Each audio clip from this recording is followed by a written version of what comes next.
como eles fazem isso, 10 dias jogando hóquei, e às vezes falta ali um dia para acabar, e a turma já não aguenta mais, o joelho e tudo, né? Obrigado. E alguém diz assim, não pare, falta só um dia, falta só estica aí um pouco mais, joga um pouco mais. E aí eles ficam jogando, e meia-noite, 1h, e falta algumas horas para acabar aquele recorde. E falta assim, o cara não aguenta mais, um já está se jogando no chão ali com a língua de fora. E alguém grita, não pare, só falta um pouco, só falta um pouco. É impressionante como eles fazem isso. Impressionante.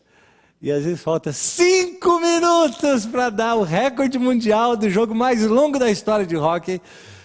E lá um cidadão, ele cai, não aguenta mais. E o povo diz, levanta, falta 5 minutos. E ele fica em cima do skate, né, do patins lá, e fica só se fazendo de conta. Mas ele está lá, até que dá aquele tempo e finalmente toca aquela campainha. E o pessoal diz, batemos o recorde, chegamos lá. Agora quero ver o ano que vem, 11 dias. Como é que vai ser? Oh, meu Deus, aqui. Poxa vida, né? Talvez seja uma surpresa para muitos de vocês o fato de eu não saber jogar hóquei, né? Não vou não, Cleber. Minha experiência no gelo não foi muito boa. Muito bem, eu queria falar um pouquinho sobre essa esticada aí, o quanto você aguenta amar, o quanto você aguenta ficar aí em cima de um patins, tentando vencer uma etapa. Progredindo em amor, andando na contramão do individualismo. 1 Tessalonicenses capítulo 3, versículo 11 diz assim. E vamos ler até o versículo 2 do capítulo 4. Ora, o nosso mesmo Deus e Pai, e Jesus, o nosso Senhor, dirijam-nos o caminho até vós. Paulo estava em Corinto, estava longe de lá, de Tessalônica, e ele diz, eu quero muito visitar vocês. Eu estava aí, tive que sair correndo, fugir, mas eu espero voltar. E o Senhor vos faça crescer e aumentar no amor uns para com os outros, e para com todos, como também nós para convosco. A fim de que seja o vosso coração confirmado em santidade, isento de culpa na presença de nosso Deus e Pai, na vinda do nosso Senhor Jesus com todos os seus santos. Finalmente, irmãos, nós vos rogamos e exortamos no Senhor Jesus que, como de nós recebestes, quanto à maneira porque deveis viver e agradar a Deus, e efetivamente estáis fazendo, continueis progredindo cada vez mais, porque estáis inteirados de quantas instruções vos demos da parte do Senhor Jesus. Paulo estava em Tessalônica, junto com Timóteo, talvez Silas, quem sabe, só que a perseguição estava muito grande. Esse era um momento de muita perseguição. Estamos mais ou menos no ano 51 depois de Cristo. Não é 1951, é 0051. Talvez ali 20 e poucos anos depois que Jesus havia morto e ressuscitado. Mais ou menos. Talvez menos do que 20. Muita perseguição. Paulo planta essa igreja, está fazendo essa igreja crescer, ensinando esta igreja a ser uma igreja. A igreja passou a ser uma igreja amorosa, tendo paciência um com os outros, os ajustes necessários que o convívio social sempre exige de nós. É difícil ter aquela coisa assim, aquela empatia tão perfeita que você olha e sempre já dá tudo certinho a partir dali. Ajustes sempre são necessários, mas eles estão se esforçando e é uma igreja muito amorosa. E talvez se nós visitássemos a igreja de Tessalônica, a gente ia ficar impressionada com tanto amor que havia ali. E Paulo os louva por toda a carta, dizendo, é de fato uma igreja muito amorosa. Só que por causa da muita perseguição, Paulo teve que sair fugido dali, ele fugiu, foi para Corinto, e ele estando lá em Corinto, fazendo o que ele tinha que fazer, seu trabalho em Corinto, ele escreve esta carta para os irmãos de Tessalônica, e diz assim, olha, eu estou com saudade de vocês, estou preocupado com vocês, e eu estou preocupado com uma coisa, que vocês continuem amando, e continuem amando ainda mais do que vocês amam até aqui. É interessante, às vezes você vai dar um conselho para alguém, você chega para um filho, para um Um amigo, ou para alguém, esposa, marido, sei lá, quem, ou igreja, um pastor chega e diz assim, ó, você não está amando nada, você precisa amar. Você não está sabendo exatamente o que é amar. E aí você dá aquela dura, literalmente um sermão, dizendo, você precisa amar. Aqui não é o caso, porque eles amam. E talvez Paulo podia dizer o seguinte, olha, vocês estão de parabéns, no quesito amor, vocês amam. Ótimo, bom, vamos para o próximo quesito. Vamos para a próxima característica de uma igreja. Eu defendo para mim, especialmente usando alguns textos de Apocalipse, que uma igreja que não ama, ela não existe. Uma igreja sem amor, ela não é igreja. Ela pode ter muitas boas características. Ela pode ajudar os pobres. Ela pode cantar muito bem. Ter uma excelente produção artística, musical, financeira, o que for. Mas se ela não amar, ela não existe como igreja. Ela vai ser chamada de uma entidade filantrópica. Ela vai ser chamada de uma organização para ajuda humanitária. Mas ela não vai ser uma igreja. Porque a base fundamental, sine qua non, sem a qual não existe, é de que igreja ama. Paulo diz, vocês estão bem nesse problema aí, tá bom. Mas ele não diz isso. Paulo insiste com eles, dizendo, eu estou longe, e a minha preocupação com vocês é que não apenas vocês continuem amando, mas eu sei que dá para amar mais. Eu sei. Talvez como nesse jogo de hóquei, que os jogadores estão ali há 9 dias, um de bater o recorde, e alguém chega para eles, o treinador, e diz assim, vocês já fizeram 9 dias, excelente. E às vezes você tem essa coisa de que não importa vencer, importa competir, não é isso? O espírito. Tá bom, vocês fizeram 9 dias de hóquei, gente, tá bom demais. Vamos todo mundo para o Tim Hortons lá, celebrar com café e donuts, essas coisas todas. Não, eu quero o recorde. Eu quero o recorde mundial de competição no gelo. Você vai ficar 10 dias, bota um.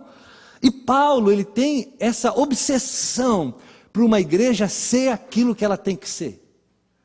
Porque o apóstolo Paulo, este que foi elevado aos céus, ele mesmo diz, e que viu coisas inefáveis, incontáveis, inimagináveis, difíceis até de expressar em linguagem humana, ele que conhecia exatamente o valor da igreja pela qual Cristo morreu, ele diz, eu sei que uma igreja pode e deve amar, e amar mais ainda. E esse é de verdade o texto de que ele está lidando, principalmente aqui com o caso dos irmãos de Tessalonicenses. Não é? Eles tinham alguns problemas aí, como por exemplo, eles tinham umas dúvidas sobre o que acontecia no meio daquela grande perseguição que eles viviam. Você percebe que eu estou tendo um problema aqui, né? O pessoal vai achar que o pastor Alexandre está lá no fundo contando o sermão para mim, né? Que eu estou assim toda hora, que dizer, é que eu não estou sabendo o que pregar, ele está dizendo lá o que eu tenho que pregar. Muito bem, mas vamos lá. E eu então queria dizer isso, meus irmãos, essa é a característica, a questão principal de uma igreja, se amamos ou não. Muitas coisas ao nosso redor vão insistir conosco a questão do individualismo.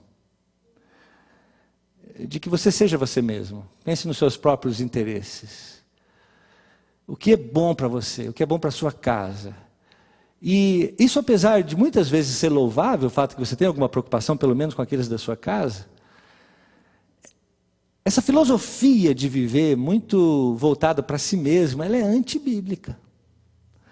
Não é aquela característica de um amor abnegado que se doa, que é a característica do nosso mestre, do nosso Senhor, daquele que é o cabeça da igreja. Eu tenho insistido nisso, de que nós precisamos ouvir o que o cabeça ordena para que o corpo faça. Os meus dedos só fazem isso porque em alguma maneira, algum eletrodo, é assim que fala, manda um sinal do cérebro dizendo que os dedos precisam fazer assim. E o cabeça desta igreja, que é Jesus Cristo, ele manda os sinais para o corpo dizendo, ame. Quando o apóstolo Pedro pergunta para Jesus, quantas vezes eu tenho que perdoar o meu irmão, lembra disso? 7 vezes? E Jesus responde, 70 vezes 7 é um eufemismo, uma expressão de Jesus dizer sempre. Nem titubeie, nem questione. Alguém feriu, perdoe, bateu, dá o outro. É assim que tem que ser, essa é a característica irresistível, inconfundível de uma igreja. Ela marcha firme, com um propósito, com a faca no dente, dizendo: eu tenho uma missão, e a minha missão é amar. E é isso que eu vou fazer. Sai da minha frente, ou fique na minha frente, porque eu vou te amar. Esta é a grande questão.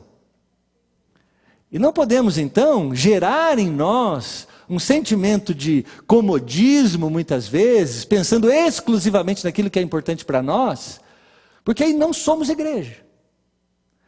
Ou você não é igreja. Nós precisamos então nos doar constantemente. E é isso que Paulo vai trabalhar aqui nesses textos. A primeira coisa que eu queria dizer para os irmãos, que o texto vai nos ensinar, é que o amor é ao mesmo tempo um dom e um mandamento. Interessante isso, né? Porque como que ele pode, ao mesmo tempo, dar uma ordem para você: ame? Quase que como se a ordem tivesse que produzir um sentimento em você. E você diz: puxa, eu não sei amar. E ele vem e me diz: eu tenho que amar? Eu te amo. Imagina isso. Como é? Mas o fato é que amor, ele tem que ser entendido ao mesmo tempo como um dom de Deus, alguma coisa que Deus te dá e te capacita para fazer, e você faz porque Ele te fez fazer, como ele diz no livro de Efésios, que é Deus que faz com que tenhamos esse querer e esse desejo de fazer as coisas, mas ao mesmo tempo é uma coisa que eu sei que tem que ser feita e eu faço aquilo que tem que ser feito. Ponto. É assim que o dedo simplesmente faz o que ele tem que fazer, porque o cérebro está dizendo: faça isso que eu quero que você faça isso. E eu não posso dizer para o meu outro dedo aqui: tire a mão do bolso e faça igual a outra mão, e o meu outro dedo não obedece. Então há aqui um problema aqui de comunicação entre a cabeça e a igreja, uma dislexia, alguma coisa assim. Não sei se a palavra é essa. Mas não está funcionando. O cérebro, ele tem um mandamento. O Senhor Jesus diz que esta é a minha lei, este é o maior mandamento. O apóstolo Paulo diz no livro de Gálatas, capítulo 6, versículo 2, que quando amamos, cumprimos a lei de Jesus Cristo. Pense nisso, a lei é um mandamento que tem que ser obedecido. Ele diz assim, que o Senhor vos faça crescer e transbordar em amor. Paulo diz, é Deus que vai produzir isso em você, um desejo de amar, que o Senhor vos faça. Eu oro por isso e constantemente continuo orando, para que Deus produza em você um desejo de amar. Que você tenha uma fome dentro de você insaciável por amor, que você não se sinta nunca satisfeito, enquanto você não olhar para alguém e dizer assim, eu amei tudo que eu podia amar. Não deixei nada, tem ali um lado do corpo que não foi amado, vou amar. É lá que eu vou atacar essa área que eu ainda não amei, eu vou amar. Deus tem que de alguma maneira fazer isso em nós. Deuteronômio capítulo 30, o Senhor, o seu Deus, dará um coração fiel a vocês e os seus descendentes, para que o amem de todo o coração, de toda a tua alma, e aí vocês possam viver. Veja que é Deus que vai fazer isso em nós. Lembra de Faraó no Egito, que a Bíblia diz que Deus endureceu o coração dele? Vocês lembram disso?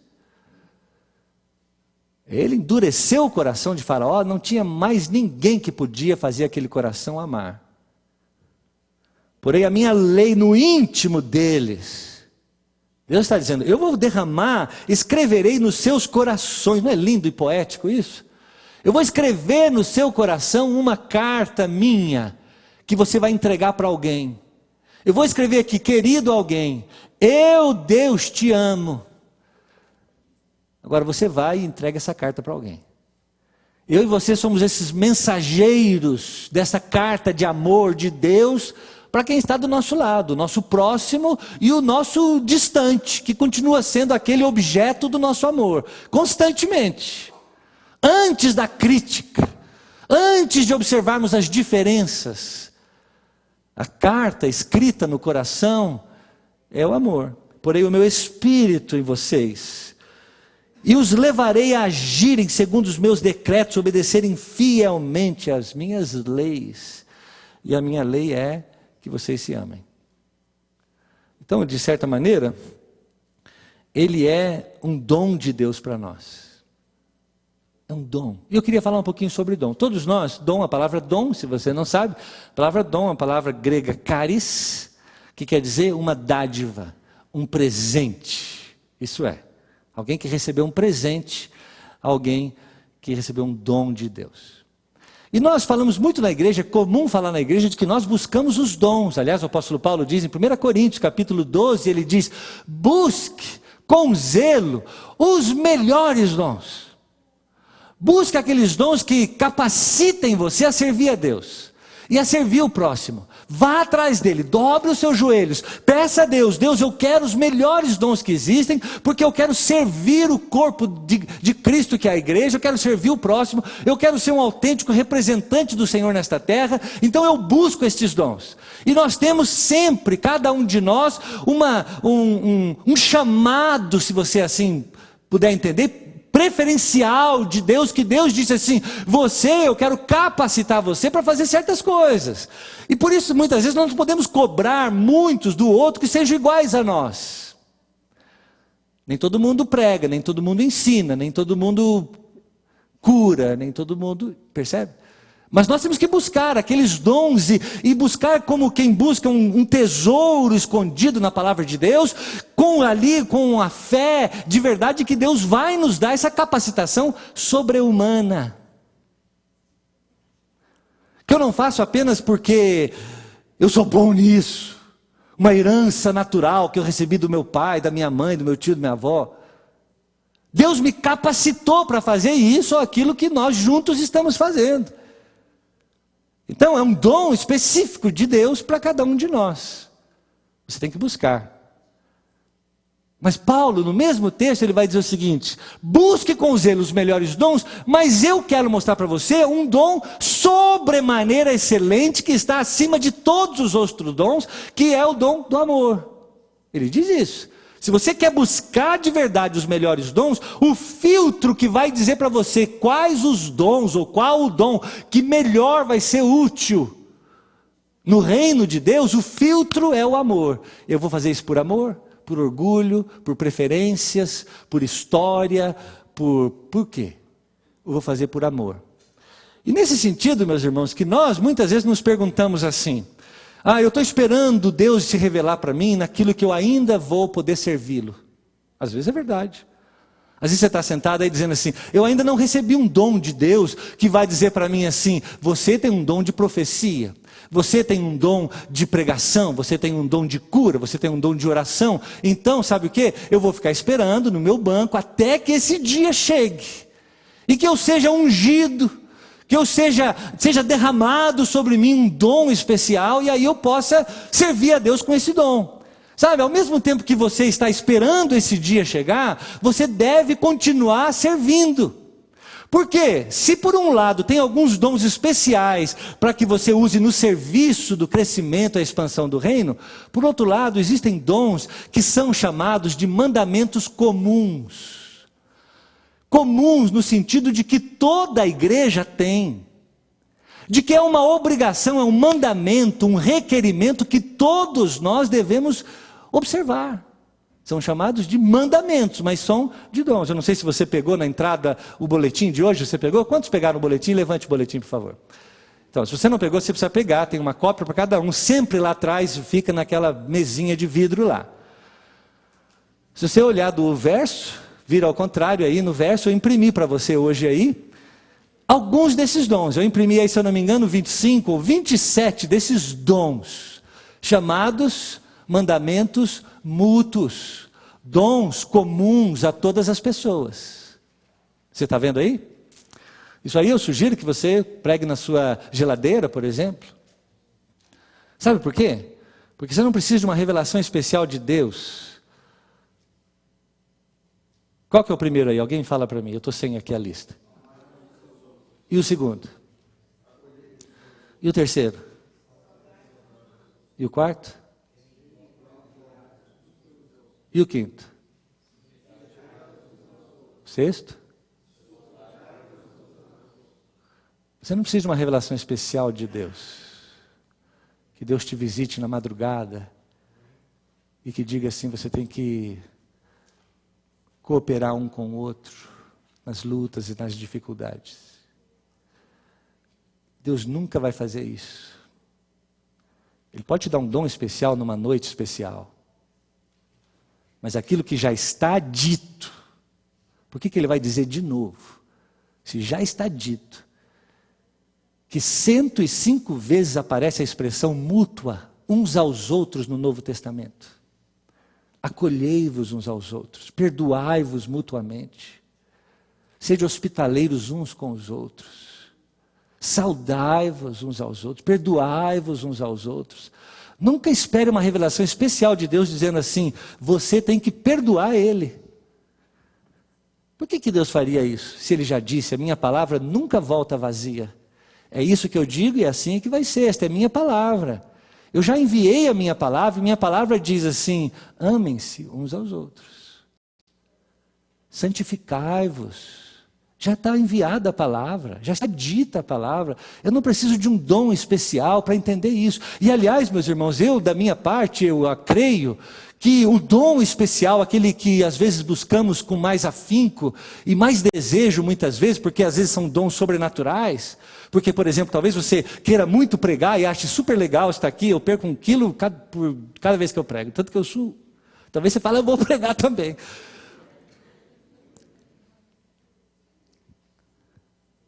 Talvez você busque dons de línguas, dons de visão e revelação, eu não sei o que você busca, mas eu parto do pressuposto que Deus não vai te dar enquanto você já não cumpriu o básico, que Ele já disse que todos temos que fazer.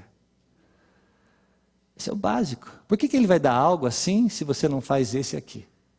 Parece incoerente, de um Deus que não é incoerente.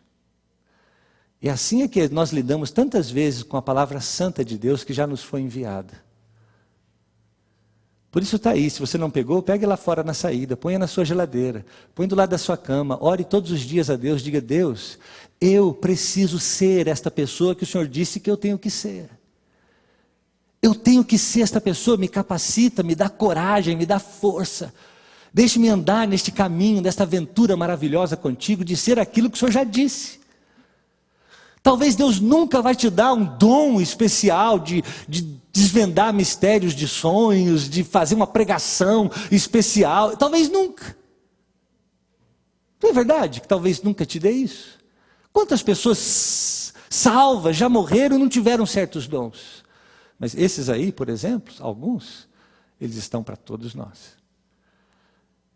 E Paulo está dizendo isso, que nós recebemos esse dom de Deus já. Ele já está aqui conosco, aqui e agora, nós não precisamos ficar esperando que Deus um dia nos dê uma nova palavra. Quanto ao mais, irmãos, já os instruímos, ele diz. Essa didascalia, esse ensino que é feito aqui num linguajar comum, num linguajar inteligível, que todos nós podemos entender, Paulo está dizendo assim, eu já disse para você tudo o que tem que ser feito, ele está dizendo. Eu já instruí você acerca de como viver a fim de agradar a Deus, e de fato assim vocês estão procedendo. Paulo estava feliz com aquela igreja. Agora lhes pedimos e exortamos no Senhor Jesus que cresçam nisso cada vez mais. Ele te deu, agora desenvolva isso, não é? Vocês já foram ensinados, doutrinados, agora vivam essas coisas. Vocês não têm desculpas para não viver essas coisas aí. Ele diz em Filipenses 2, assim meus amados, como vocês sempre obedeceram, desenvolvam a salvação de vocês com temor e tremor. Que interessante esse texto de Filipenses 2, porque esse texto de Filipenses 2 está num contexto que é o mesmo texto que Paulo, ele declara a divindade de Jesus Cristo, e ele diz lá em Filipenses capítulo 2, que diante de Jesus, todo joelho se dobrará e toda língua confessará que Ele é o Senhor. Então, diante deste quadro de um Cristo Senhor, em que todos se ajoelharão, diante dele todos confessarão que Ele é Kyrios, que Ele é o Senhor, que Ele é Deus, diante desse Jesus, Paulo diz, desenvolvam desenvolva a sua salvação com temor e tremor. Desenvolver é aquilo que você já recebeu, agora faça isso acontecer. Como aqueles homens que Jesus deu para eles alguns talentos, e disse assim, está aqui 5 talentos, 3 talentos e 1 talento. E um deles fez o quê? Enterrou. Ele não teve coragem, como diz aí em inglês, não teve guts, de ir adiante, falar, deixa eu fazer alguma coisa com isso. Deus me deu, caiu no meu colo uma graça de Deus, um carisma de Deus. Deus me deu um presente, hoje eu sou filho dele, tenho o seu Espírito dentro de mim. Esses mandamentos são meus, a palavra é minha, o Cristo é meu, o céu é meu, o reino é meu. E eu estou aqui sentado esperando que alguma coisa caia do céu, para que eu faça alguma coisa. Acho que foi o Chesterton, esse escritor inglês do século passado, que disse que só peixe morto nada a favor da correnteza. Eu não espero pastorear uma igreja assim, de peixe morto, que diz é assim que vai, então vamos.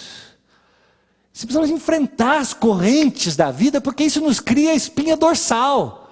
Faz de nós uma igreja com o nome propriamente dito, igreja. Que o vento bate, eu vou junto, e bate do outro lado, eu vou junto.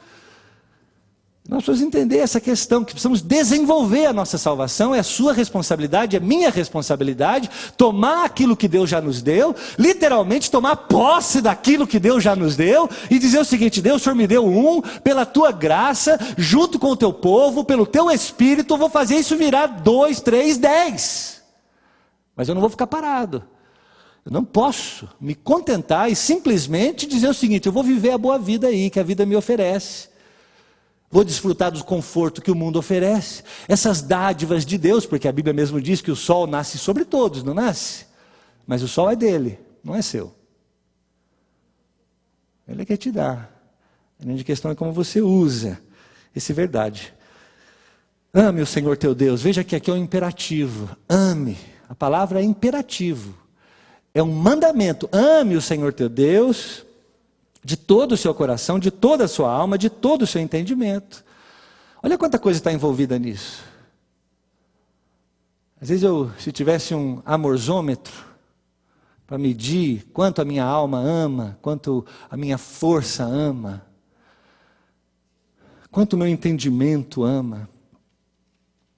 Entendimento, eu fico pensando assim que, quanto mais, eu creio, eu já disse isso aqui inúmeras vezes, não me canso de repetir, eu creio que Jesus é irresistível.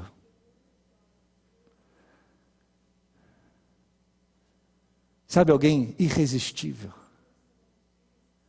Talvez você esteja apaixonado e um dia você olha para alguém e fala,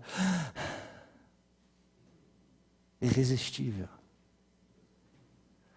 Mas você precisa conhecê-lo.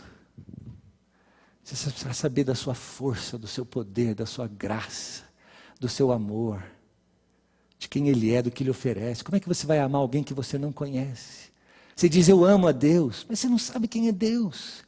Você não sabe o que Deus pede de você, e às vezes vem uma coisa assim que Deus está pedindo, e diz, não pode ser que Deus esteja exigindo isso de mim. Ele está. Você precisa conhecê-lo. E quanto mais você conhecer o Senhor, tanto mais você vai se apaixonar por Ele. Ame-o com todo o seu conhecimento, todo o seu entendimento. Nós temos, meus irmãos, um privilégio, alguma coisa tão maravilhosa, um livro desse que entre o Antigo e o Novo Testamento tem talvez 4.000 anos, 5.000 anos, talvez. Que está conosco em bom português ou em bom inglês, temos isso traduzido em tantas línguas. Quantos povos ainda hoje não têm a palavra de Deus, não têm o privilégio que eu e você temos de nos debruçar sobre a palavra de Deus e tentar descobrir um pouco mais, permitir que esta literatura se transforme num ser vivo que saia daqui das páginas, me agarre e me leve para dentro dela de novo, e ali eu possa viver uma relação de amor profunda com Jesus, porque Jesus é a palavra de Deus. Essa palavra é Jesus de forma escrita, é Jesus em letras. E como que eu não vou me apaixonar por ela? E qual foi a última vez que eu e você de verdade nos sentamos e estudamos Jesus, conhecemos Jesus? Você quer namorar alguém? Você quer casar-se com alguém? Você quer o que for, um emprego novo, um carro novo, você vai, você tenta conhecer, você busca, você quer saber tudo, gosto, preferência, tudo. Mas Deus não é segundo plano, é 25º, terceiro plano. Com toda a sua força. Quanto de nós, tantas vezes, arriamos literalmente. Nunca pedimos a Deus um espírito sobremaneira sobre o nosso corpo, sobre nossa vida. Eu digo isso honestamente.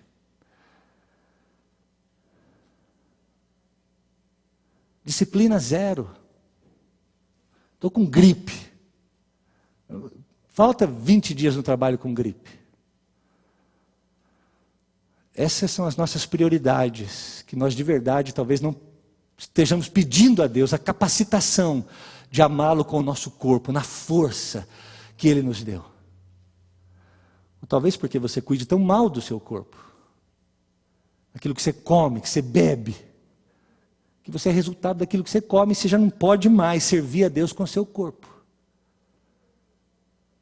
Ou com sua mente, ou com seu coração, porque o seu coração está tão dividido entre tantas coisas, você tem tantas paixões, você é apaixonado por tudo, por tanta gente, por tanta coisa, você é fissurado, vidrado por tanta coisa, você é obcecado por dinheiro, por sexo, por gente, por o que quer que seja, por status, por documento, por o que quer que seja, isso vira um Deus na sua vida, e você diz, Deus sobrou um pedacinho aqui do meu coração, esse canto de cá do lado de trás, ele é de Deus.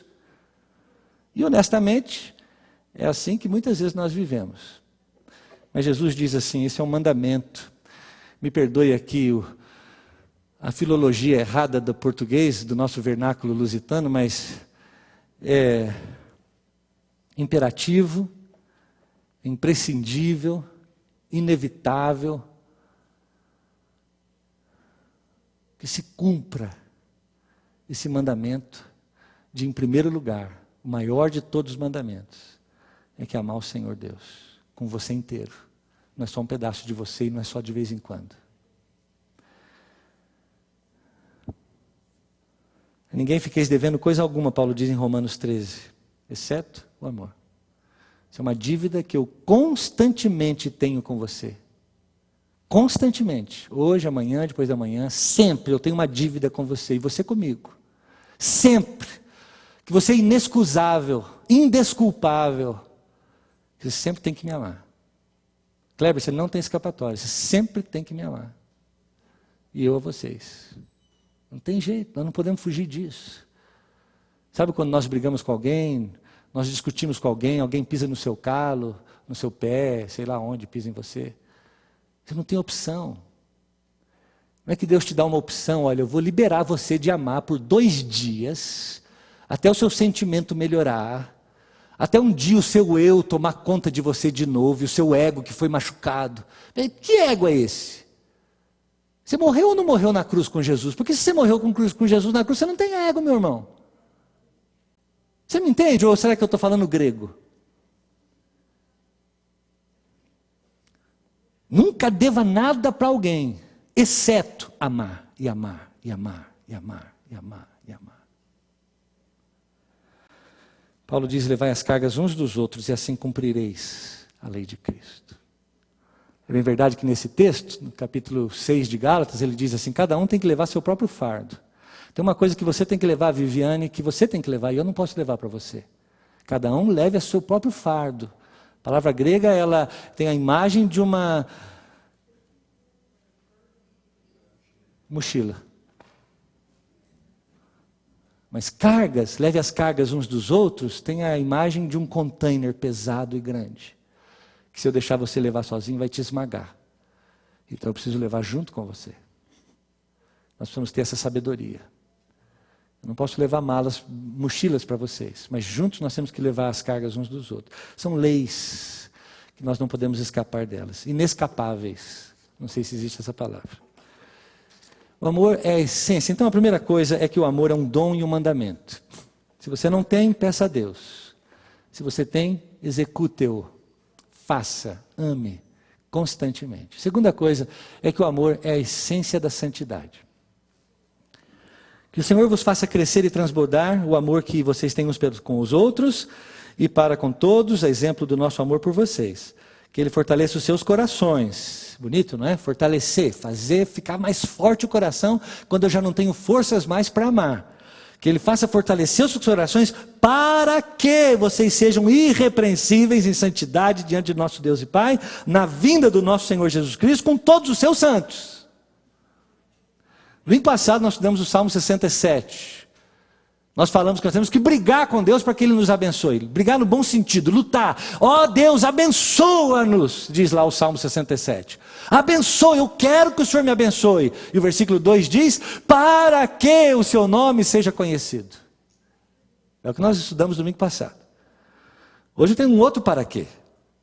Senhor, faça-me amar, amar, amar, amar, amar, para que eu possa experimentar esse processo de santificação.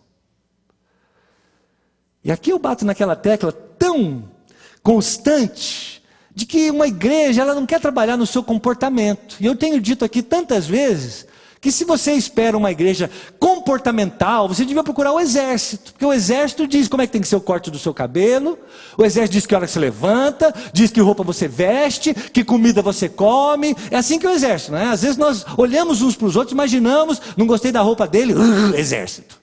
Devia ir para o exército. E aí vai. Comportamento. A igreja não é um exército que muda esse comportamento. Mas a igreja, Paulo, ele sabe, sobretudo, que não é só a questão do amor pelo amor. Sabe o amor que é tão gostoso para todos nós, que nos amemos? Paulo diz, não, na realidade eu estou preocupado com outra coisa. A preocupação de Paulo é a santidade. E Paulo está dizendo o seguinte, se eu estabelecer uma lei dizendo assim, não adultere, e aí ninguém pode adulterar, é uma lei. Certo? Não mentirais, não sei se existe isso. Bom, diz não fale falso testemunho, que é a mesma coisa. Uma lei. Paulo diz, você vai fazer isso aí na base de um comportamento, que você vai ter a sua ficha limpa,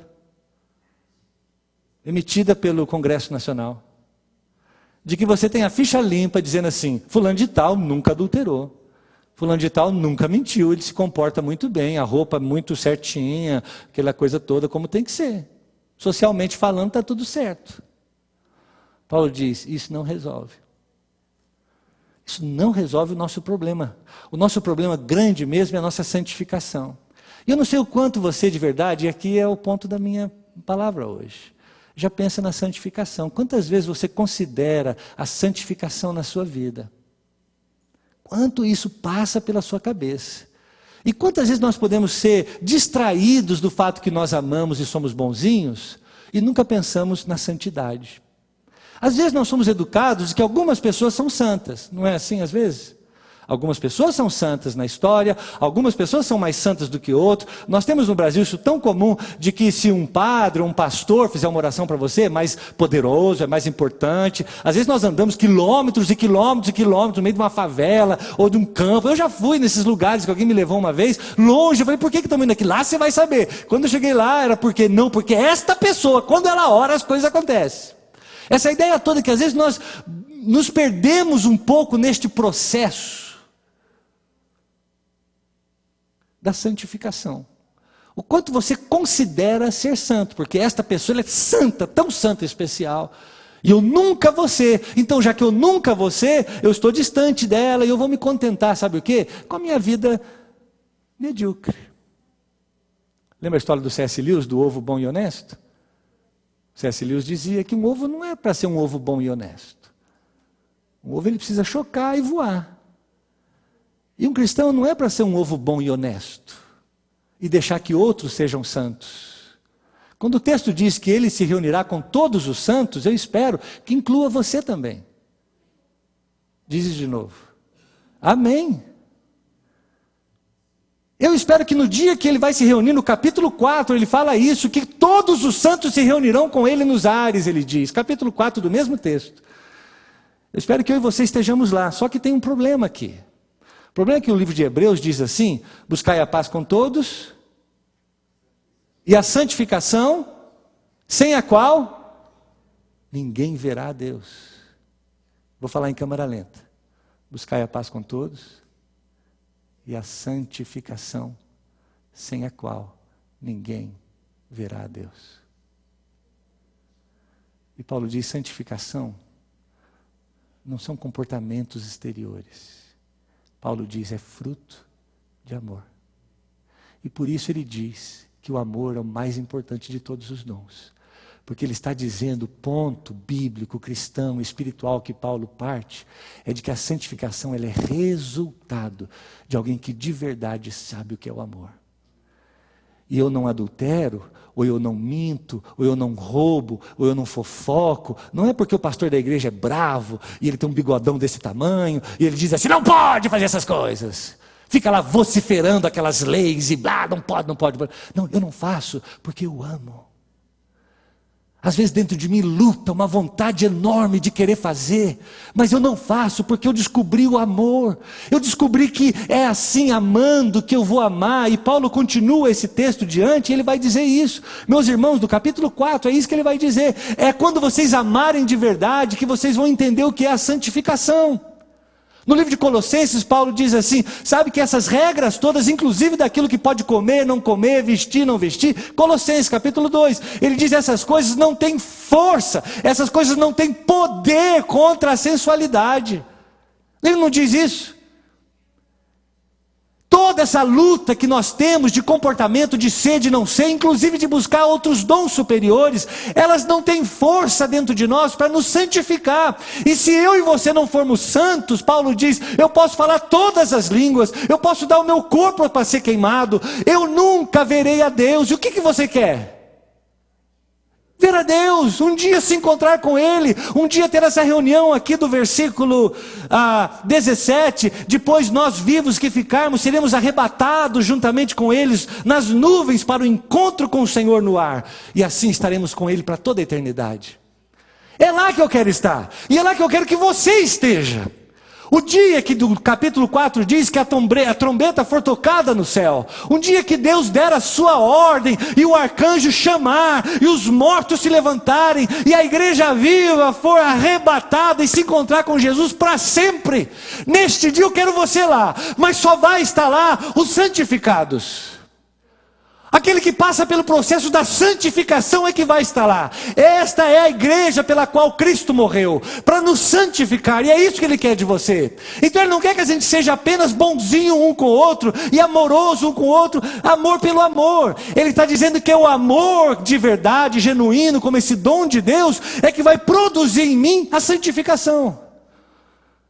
Então eu preciso buscar o amor, porque o meu processo da santificação vai ser muito mais fácil. Quando eu fiz meu doutorado, eu tive um professor de Antigo Testamento, um homem brilhante, falava 5 idiomas, entre eles aramaico, grego e hebraico, fluente. E ele é um profundo conhecedor e o principal tradutor da Bíblia em português do Antigo Testamento. Eu fiz uma pergunta para ele na classe. Falei, mestre, qual foi assim, talvez um grande momento seu lendo a Bíblia em hebraico? Qual foi sua grande descoberta, ou pelo menos uma delas, que o senhor se lembra assim, imediatamente? Ele disse, quando eu estava lendo os 10 mandamentos, eu vi que quando Deus diz assim, não adulterarás, não matarás, não dirás falsos testemunhos, não é um imperativo absoluto no hebraico. Não é uma ordem daquela que diz assim, nunca faça isso. O passivo do verbo usado no hebraico é dizendo assim, o meu desejo para você, o melhor que eu posso querer para você é que você não adultere, que você não mate, que você não cobice, que você não seja idólatra. Essas coisas vão separar você de mim. E eu estou avisando. Por isso que todo o texto está envolvido dentro daquele grande mandamento. Amará o Senhor teu Deus. Porque quando eu tiver uma relação de amor com esse Deus, claro que eu não vou matar. Ou por aí vai. O processo é inverso. Nós precisamos considerar isso de uma transformação genuína, verdadeira dentro de nós. O pastor John Piper, aqui de Minneapolis, ele diz assim: se Deus fizer com que a igreja abunde em amor,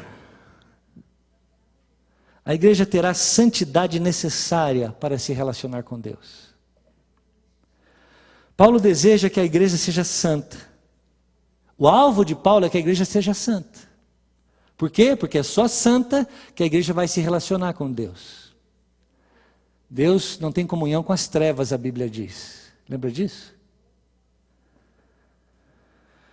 Então a oração de Paulo naturalmente é o quê? Deus santifique a igreja? É, mas ele usa a seguinte palavra: Deus faça com que eles cresçam em amor, porque aí eles serão santos.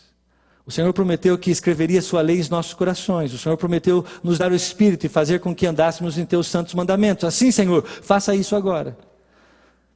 Faça com que cresçamos abundantemente em amor. Por isso insistimos tanto em amor. O Jaime é tão amoroso, é um pastor tão amoroso. Não é um amor pelo amor, meus irmãos. Se é isso até hoje que você leu errado. De mim, pelo menos. O alvo, eu disse aqui domingo passado que eu tenho, às vezes, assim, uma maneira só de dizer, esqueci a palavra de novo, uma hidden agenda. Como é que é isso, hein? Um segundo plano, não é isso? Não é isso. Segundas intenções, hidden agenda, uma agenda escondida. Eu tenho segundas intenções quando eu digo para você: ame. Ame. E a segunda intenção é que no processo de amar, você vai se santificar. Paulo vai dizer adiante, ele diz assim: se você amar, lá adiante, depois você lê do versículo 3, 4 em diante, do capítulo 10, você vai saber possuir o seu corpo. Se você amar, você não vai desonrar o irmão e a irmã que está junto com você. Você entende isso? Sabe do que eu estou falando de desonrar? São pecados sexuais, de imoralidade, de falatórios desnecessários, contra o corpo santo de Jesus Cristo. Você sabe que essa pessoa que está do seu lado agora, atrás de você, na frente de você, se ela é uma pessoa cristã, crente na palavra de Deus, você sabe que ela é o templo santo e vivo do Espírito de Deus. E como é que vamos agir não santamente com alguém que é o templo do Espírito Santo?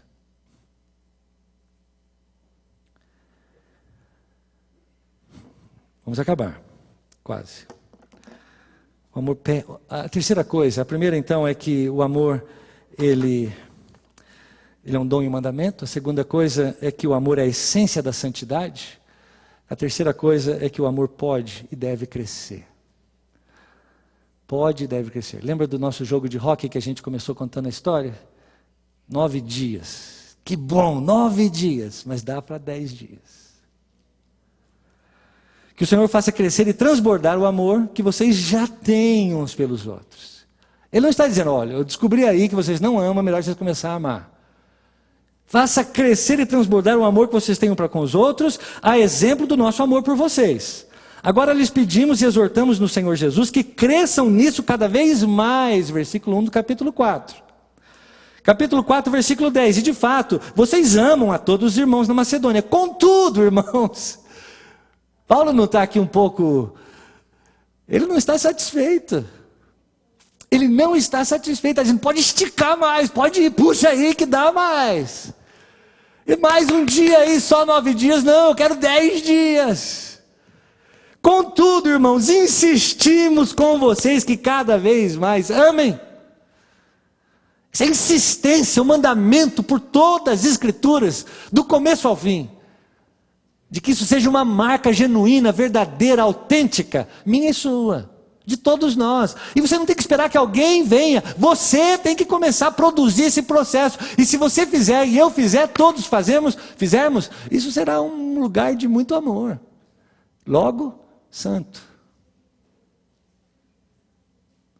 Eu fico pensando assim, que Jesus disse que lá em João capítulo 13, ele diz assim: Jesus tendo amado os seus, amou-os até o fim. Logo antes da crucificação. Ele tendo amado os seus, ele diz: eu vou amar até o finalzinho. Até a hora que eu subir na cruz, eu vou continuar amando. Capítulo 9 de Romanos, você vê que o apóstolo Paulo diz assim: eu amo tanto os judeus, ele diz, eu amo tanto os judeus, que se eu pudesse, eu dava minha vida por eles. Em João capítulo 15, versículo 11, se eu não me engano, 12, 13, Jesus diz assim: não existe maior amor do que esse, do que alguém dar a sua vida por outro. Você já chegou nesse ponto? Porque se você, eu tenho certeza que nem eu nem você chegamos nesse ponto. Não é verdade? Porque se estamos aqui, porque a gente ainda não chegou a ponto de amar até morrer. Essa foi fácil, essa lógica minha. Ninguém de nós amou até o fim. Você acha que a sua mulher te ama? Ainda não até o fim. Porque você está vivo. Então tem muito ainda para chegar lá. Acho que é no livro de Hebreus, né, que o autor de Hebreus diz assim: vocês ainda não sofreram até o ponto de sangue. Lembra disso? Isso é muito sério, meus irmãos. É a vida cristã, é a igreja de Jesus que tem que ser tomada dessa maneira, não com futilidade, com superficialidade, porque é assim que tratamos as coisas do Senhor. Nós precisamos esticar, expandir o nosso amor. Precisa crescer, precisamos amar mais. Precisamos ver aonde a gente não conseguia ver antes. Estou quase acabando, acho, espero. O amor pode e deve crescer. Paulo diz assim: eu enviei Timóteo para saber a respeito da fé de vocês, para que o tentador não o seduzisse, tornando inútil o nosso esforço. O tentador ia fazer o quê? Com que você não fosse mais santo e não amasse. Agora, porém, Timóteo acaba de voltar para mim e ele diz de vocês boa notícia a respeito da fé e do amor que vocês têm. Noite e dia, com perseverança, oramos para que possamos vê-los pessoalmente e suprir o que falta à sua fé. Paulo está insistindo, ele está batendo nessa tecla. Ele diz: vocês amam, mas ainda falta. E eu quero estar aí com você para suprir o que falta para vocês. Eu estou amando um monte, Paulo. Não dá para amar mais, ele está dizendo. Essa expressão aqui, que ele diz suprir o que falta da fé, katartizo, é a palavra grega usada para quem conserta uma rede de pesca. Paulo diz assim: vocês estão nessa rede de pesca, mas tem uns buracos extras, uns pontos que não estão ligados mais. Eu preciso ir aí e eu preciso arrumar vocês e colocar vocês no lugar certinho, para que vocês amem ainda mais. Falta ainda, vocês precisam amar mais. Agora tem um detalhe interessante.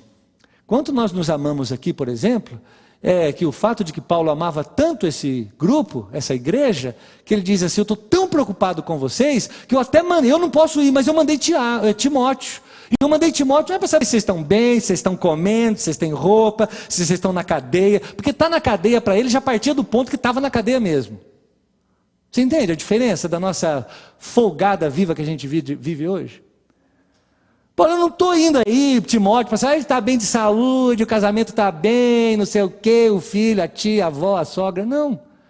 Eu mandei Timóteo para saber se vocês continuam amando. E ele voltou dizendo: Paulo, eles estão amando, mas dá para amar mais. É isso. Eu queria que tivesse amor assim dentro de nós. Que a gente, antes de perguntar um para o outro, como é que está seu filho, sua tia, sua avó, você continua amando?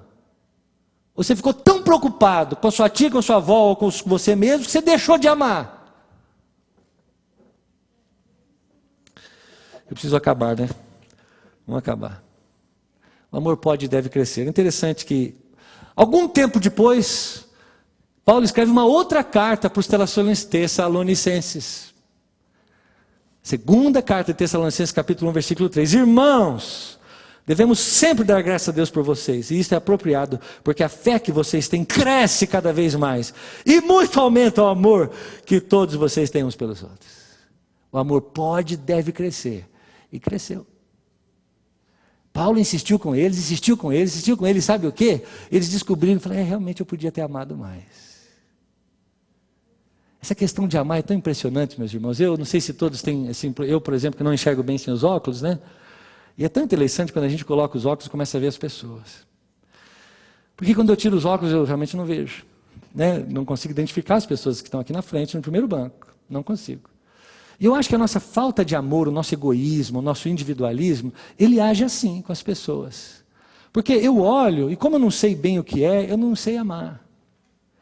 E quando Paulo está dizendo: tem que amar mais, é mais ou menos o que ele está dizendo para nós: vai no oculista e pede aquelas lentes que dão aquela virada. Agora melhorou?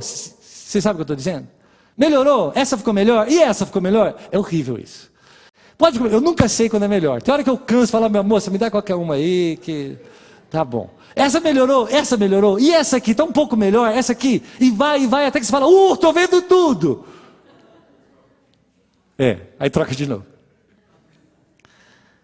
E sabe, meus irmãos, que às vezes nós olhamos superficialmente as pessoas. Temos uma predisposição. Nós olhamos, ele é do tal lugar, já sei que eu não vou gostar. Ele veio da igreja X, já sei que eu não vou gostar. Sabe isso? E aí você olha assim por cima, não é? E você não tem aquela visão gostosa, plena, completa, de olhar para alguém e falar assim, puxa, é gente. De poder chegar perto talvez e falar assim, vem cá Samuel. Falar assim, olha aqui. É gente que Deus fez e Deus ama. Você percebe? Não olhar de longe, distante, talvez não saber do que se trata, do que está vivendo, quais são suas lutas, quais são suas angústias, suas frustrações, por que você chegou onde você chegou, o que faz você tomar essas decisões que você faz, por que você insiste nessas sentenças que você tem, que você não quer se quebrar, deixar Deus fazer de novo. A gente olha de longe, já dá uma sentença logo e diz, você lá e eu cá. Mas Paulo está dizendo o seguinte, dá para melhorar o ajuste, chegar bem perto. E quando você chegar bem pertinho, você vai ver um ser humano igual a mim. Tem sonhos, tem limitações, tem planos, tem frustrações, tem choros, tem lágrimas, tem família, tem saudade. Eu posso amar. Eu sei que eu posso ir um pouco mais além. Eu posso esticar um pouco mais. Eu sei que eu posso. E quando eu chegar lá, sabe o que eu vou descobrir? Eu vou descobrir que ainda não cheguei no fim. Eu posso amar mais um pouco. E aí eu vou me dando de maneira generosa, abundante. Esses índios Mazateca no México, no sul do México, eles têm uma prática muito antiga que eu não sei se ainda é assim, mas dizem os estudiosos que conhecem essa cultura no sul do México, que esses índios, eles creem num estoque limitado de bondade, de amor, de certas ações que você tem que fazer. E exatamente porque eles creem, dentro dessas crenças milenares que eles têm, eles não se dão muito. Talvez você chega para alguém e diz assim, o que você está fazendo? Estou fazendo o pão. E você pode me ensinar a fazer o pão? Não posso não. Porque se eu ensinar você a fazer o pão, um pouco daquilo que eu sei, ele vai sair de mim e vai para você e eu vou ficar faltando. Você entende isso? Eles têm essa visão. Então, por exemplo, se uma mãe tem 2 filhos, é uma luta enorme para ela, porque amar o segundo filho significa tirar do primeiro filho. Quer dizer, eu amava você X, agora eu vou amar você Y para poder amar o outro Z. Porque é estoque limitado. Não é assim com o Senhor, que é a fonte do amor. É inesgotável. E Ele está dizendo, vem para mim, bebe de mim. E você vai ver que tem muito. E você vai amar. Aí quando você estiver amando, servindo uns aos outros, você vai entender o que é a santidade. Você vai se relacionar comigo. Eu tenho sonhado com uma igreja assim, meus irmãos, que ela não fica sentada na audiência, vendo e dizendo, vai, vem. Eu sonho com uma igreja que ama tanto, que ela se envolve, que ela se dá, que ela se doa, que ela sai do banco, que ela diz, eu sou essa igreja. Dói lá, dói aqui.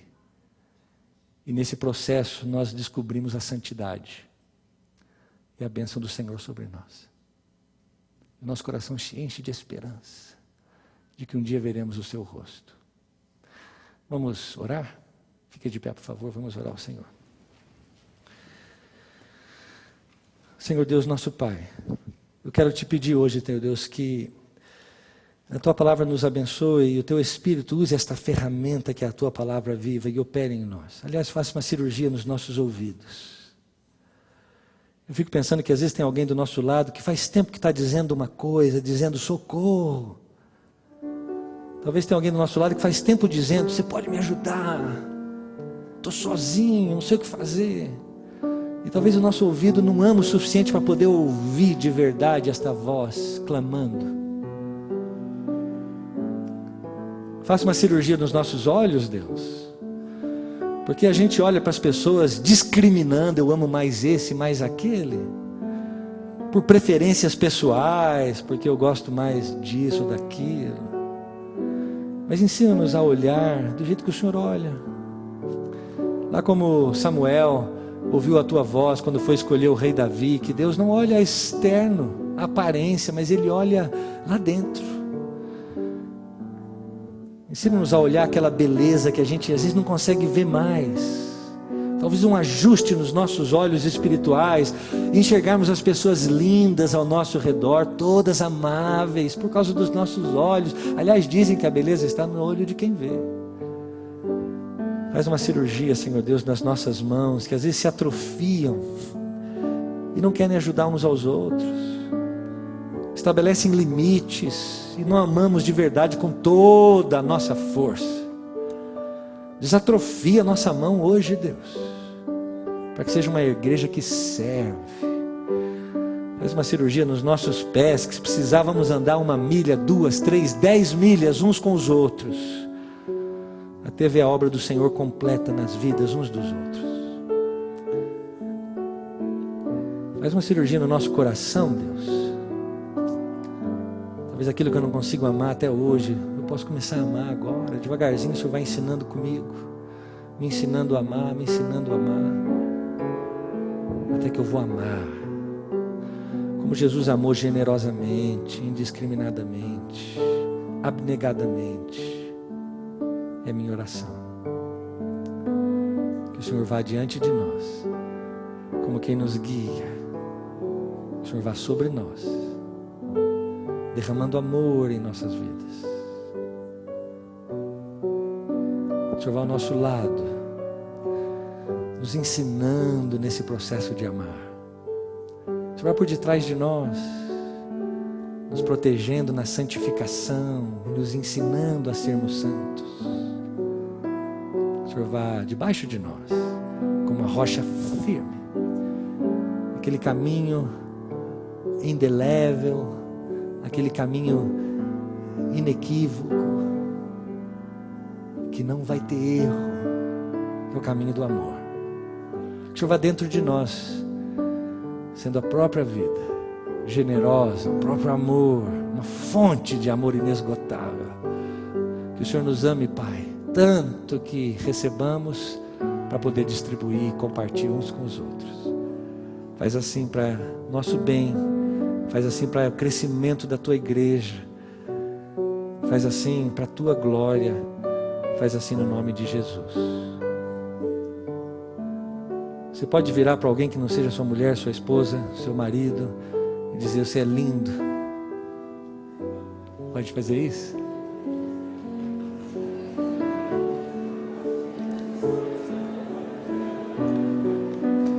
Deus abençoe, uma boa semana.